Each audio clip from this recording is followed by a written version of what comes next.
खबर है महाराष्ट्र के मालेगांव की, जहां एआईएमआईएम के जिला अध्यक्ष और पूर्व मेयर पर 3 राउंड फायरिंग की खबर सामने आई है। आपको बता दें कि बीती रात एआईएमआईएम के नेता अब्दुल मलिक पर अज्ञात लोगों ने 3 राउंड गोलियां चलाई, जिसके बाद से इलाके में सनसनी फैली हुई है।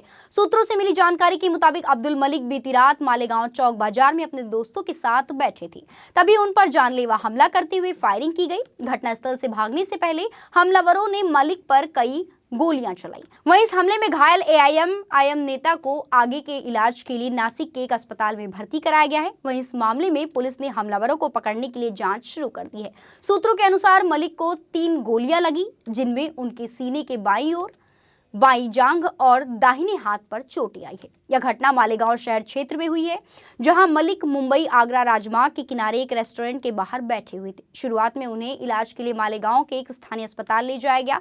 हालांकि उनकी हालत गंभीर होने के कारण उन्हें नासिक के एक निजी अस्पताल में ट्रांसफर कर दिया गया। गोलीबारी के बाद मालेगांव शहर पुलिस ने इलाके में भारी सुरक्षा बल तैनात किए हैं। पुलिस फिलहाल घटना की जाँच कर रही है और अपराधियों की पहचान की तलाश में जुट चुकी है। पिछले कुछ दिनों से मालेगांव के हालात लाइन ऑर्डर को लेकर के इंतहाई ख़तरनाक होते जा रहे हैं। माजी में भी बार बार फायरिंग होती रही, लेकिन फायरिंग करने वाले जो असल आरोपी हैं डिपार्टमेंट ने उनको अरेस्ट नहीं किया। पीछे इसराइल इस्सू के ऊपर हमला हुआ था, उस हमले के अंदर जो है 4 लोगों को जमा किया गया। इसमें 2 असल आरोपी फायरिंग करने वाले थे, उनकी जगह जो है बोगस लोगों को डाला गया। ये डिपार्टमेंट की मिली भगत से हो रहा है। अगर पुलिस डिपार्टमेंट इस तरह की छूट न देती और इस तरह की जो सूरत हाल मालेगांव में बनती जा रही है कि हर 2-4 महीने के ऊपर फायरिंग होती है और फायरिंग करने वाला गिरफ्तार नहीं होता, लॉ एंड ऑर्डर के जिम्मेदारान क्या सो रहे हैं कि ये जंगल राज है। आज अगर हमारे एक्स मेयर के ऊपर इस तरह का हमला होता है तो शहर के अंदर तो किसी की भी जान माल महफूज नहीं, ऐसी सूरत हाल है।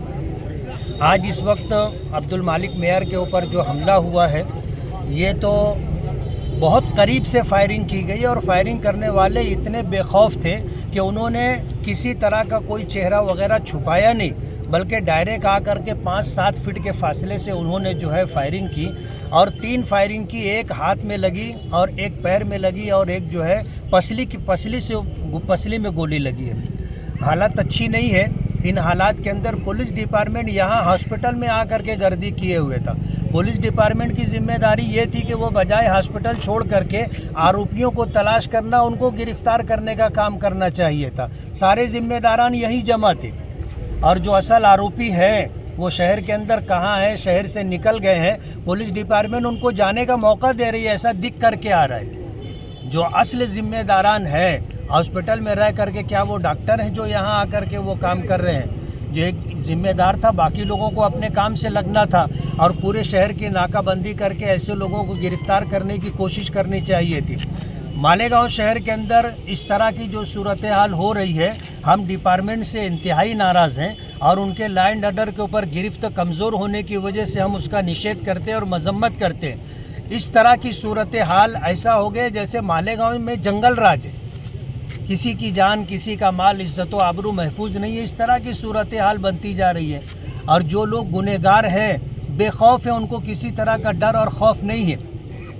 ये सूरत हाल है। आने वाले दिनों के अंदर हम होम मिनिस्ट्री में भी बात करेंगे, असम्बली होगी, उसमें भी इस तरह यह आवाज़ हम उठाएंगे कि मालेगांव के अंदर पुलिस डिपार्टमेंट की गिरफ्त बहुत कमज़ोर हो गई है और इस तरह गुनहगारों के हौसले बहुत ज़्यादा बढ़ गए, जिसकी वजह से इस तरह की सूरत हाल है।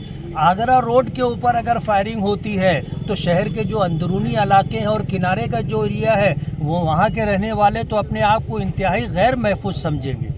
इसलिए मालेगांव की तरफ से हम इस मामले की जो है डिपार्टमेंट की मजम्मत और निषेध करते हैं और असल आरोपी अगर गिरफ्तार नहीं होते हैं सुबह तक, तो उस सिलसिले के अंदर क्या करना है हम शहर के जिम्मेदारों से मशवरा करने के बाद अगला प्रोग्राम तय करेंगे। अभी तो सूरत हाल क्या है कि यानी इंक्वायरी के बाद ही समझ में आएगी, लेकिन पिछले चंद दिनों से जिस तरह की आपस में जो है टॉकिंग हो रही थी, एक दूसरे से बातचीत हो रही थी, एक दूसरे के खिलाफ बोला जा रहा था, तो उससे ये साफ जाहिर होता है कि ये पॉलिटिकल और सियासी मसला है और इसी मामले में उसको टारगेट किया गया। अभी कहाँ ले गए?